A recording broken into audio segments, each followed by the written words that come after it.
हिमाचल प्रदेश के ऊना जिला में मिनिस्ट्री ऑफ एनवायरनमेंट की तरफ से बरसात के मौसम में नदियों और खड्डों में नेचुरल मिनरल आने को लेकर जिला की तमाम नदियों और खड्डों पर 1 जुलाई से लेकर 15 सितंबर तक माइनिंग करने के लिए कड़ी पाबंदी लगा दी गई है।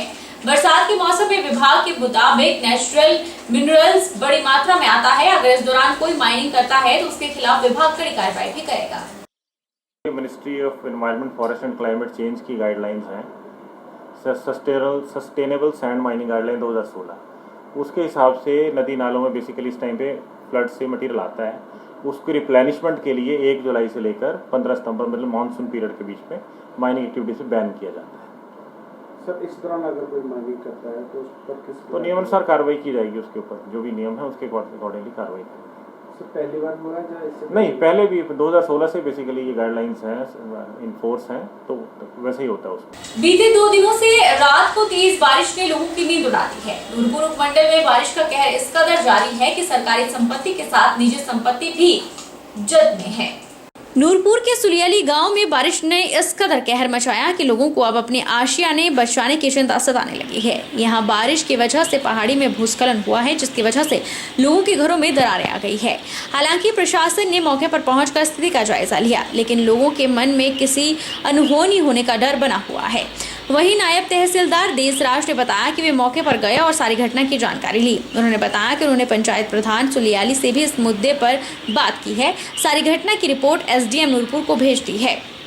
कल रात को जो हमारे यहाँ पे बारिश हुई है उसकी वजह से हमारे घरों को काफी ज्यादा नुकसान हुआ है। हमारे घरों के पीछे जो पहाड़ी थी वो पूरी की पूरी खिसक गई है, जिसकी वजह से दीवारों में क्रैक आ गए हैं। कुछ देर पहले ही यहाँ पे प्रशासन के अधिकारी नायब तहसीलदार आए थे, उन्होंने मौके का मुआयना किया। साथ ही इस वक्त हमारी सरकार से, मुख्यमंत्री जी से गुजारिश है कि कृपया करके हमारी सहायता करें, क्योंकि यहाँ पे सारे ही घर जितने भी हैं पहाड़ी के कोने पर खतरे में हैं। नूरपुर के ही वार्ड नंबर 8 में भारी भरकम पेड़ गिरने से एक मकान क्षतिग्रस्त हो गया। इस घर में रंजना कुमारी अकेली रहती है। गनीमत ये रही कि जब पीपल का पेड़ गिरा उस समय रंजना कुमारी मंदिर गई हुई थी। नूरपुर के वार्ड नंबर 8 में भारी भरकम पेड़ गिरने से एक मकान क्षतिग्रस्त हो गया है। इस घर में रंजना कुमारी अकेली रहती है। पीड़ित रंजना कुमारी ने बताया कि वह हर रोज की तरह मंदिर गई थी और पीछे से पीपल का पेड़ उसके मकान पर गिर पड़ा, जिससे उसका मकान क्षतिग्रस्त हुआ है। रंजना कुमारी ने बताया कि वे इस मकान में अकेली रहती है। उनकी बेटी के सिवा उसका और कोई नहीं है। उनकी आय का भी कोई साधन नहीं है। रंजना ने सरकार और प्रशासन से गुहार लगाई है कि उसके नुकसान को देखा जाए और नुकसान की भरपाई की जाए।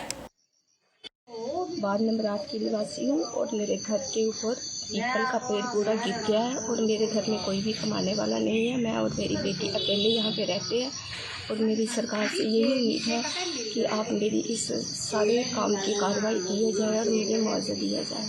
आपने पहले भी इसकी कंप्लेन करी है? मैंने पहले भी इसके लिए दंगे के लिए की थी कंप्लेन, पर मेरी कोई सुनवाई नहीं हुई है और मैंने अपने पैसों से दार लेके मैंने दंगा अपना लगवाया है और आज तक मुझे कुछ भी नहीं मिला दंगे का। और मैं सरकार से यही उम्मीद करती हूँ कि मेरी हेल्प की जाए और मैं गरीब हूँ, मेरे सर पर कोई भी नहीं है और मैं मंदिर के पुजारी हूँ। गुरु पूर्णिमा पर सिरमौर जिला में कई कार्यक्रम आयोजित हुए।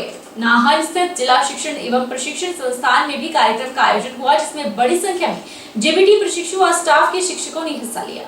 नाहन के जिला शिक्षण एवं प्रशिक्षण संस्थान में आयोजित कार्यक्रम में जेबीटी प्रशिक्षु और जिला शिक्षा एवं प्रशिक्षण संस्थान के शिक्षकों ने गुरु महिमा और महत्व पर अपने अपने विचार भी रखे।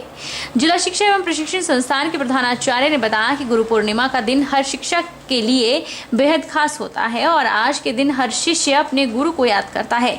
गुरुओं को सम्मान देने के लिए यह दिवस मनाया जाता है। उन्होंने कहा कि सभी जेबीटी प्रशिक्षु में भावी शिक्षक है, ऐसे में इनके लिए इस तरह के कार्यक्रम बेहद उपयोगी रहते हैं।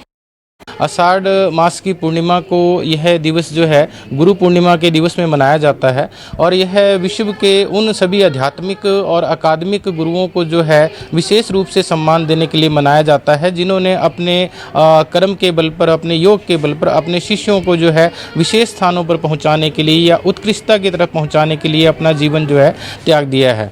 और इसी उसमें हम भी अपने डाइट संस्थान में आज ये गुरु पूर्णिमा और व्यास पूर्णिमा पूर्णिमा मना रहे हैं और इसमें हमारे प्रशिक्षु साथी जो है और सभी जो स्टाफ के अन्य सदस्य हैं वो गुरु की महिमा पर और गुरु के महत्व पर जो है बहुत सारी चर्चा आज कर रहे हैं। और इस दिवस को मनाया जाना इसलिए भी ज़रूरी है क्योंकि आज विश्व में जितनी भी समस्याएं हैं, जितनी भी प्रकार की जो है ना सारी शिक्षाएं हैं वो गुरु के माध्यम से ही दी जाती हैं। गुरु का कोई विकल्प नहीं हो सकता। आज ज्ञान के बहुत सारे स्रोत जो है वो माने जाते हैं, लेकिन वो ज्ञान के स्रोत ना होकर के सिर्फ एक सूचनात्मक संदेश देने वाले स्रोत हैं। जैसे गूगल को हम मान सकते हैं कि गूगल में बहुत सारी चीज़ें हैं, लेकिन गूगल अपने आप में गुरु नहीं हो सकता। गूगल जो है सूचना का तो वो भंडारण दे सकता है, हमें सूचना का प्रसारण तो दे सकता है, लेकिन उस सूचना को किस तरह से अपने जीवन के लिए प्रयोग करना है ये एक गुरु ही बता सकता है। मंडी जिला के उपमंडल पद्धर के राजकीय महाविद्यालय नारला में बुधवार को एनसीसी, एनएसएस,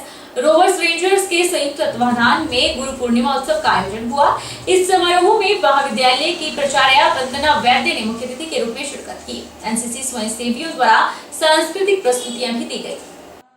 राजकीय महाविद्यालय द्रंग स्थित नारला में गुरु पूर्णिमा के शुभ अवसर पर एक कार्यक्रम का आयोजन किया गया और इस कार्यक्रम के आयोजन के लिए हमें सरदार पटेल यूनिवर्सिटी से दिशा निर्देश जारी किए गए थे और जो हमारे चांसलर हैं इस यूनिवर्सिटी के माननीय गवर्नर महोदय, उन्होंने ये निर्देश दिए थे कि हर महाविद्यालय में इस वर्ष गुरु पूर्णिमा को मनाया जाए।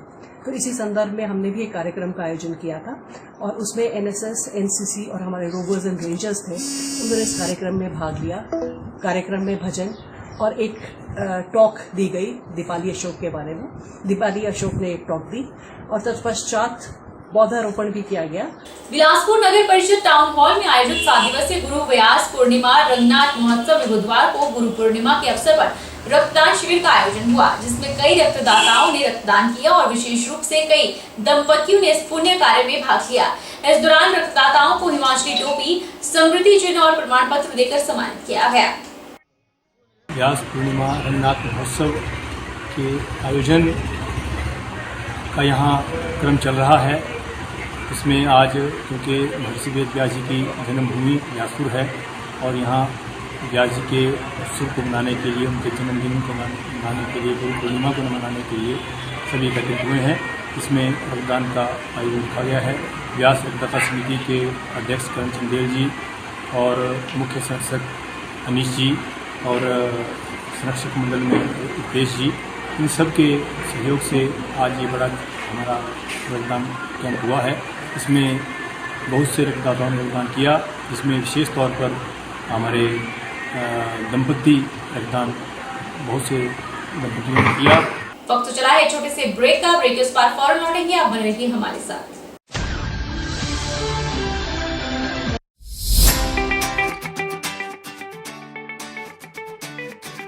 Abhilashi University, Chalchok, Mandi, a leading university in Himachal Pradesh.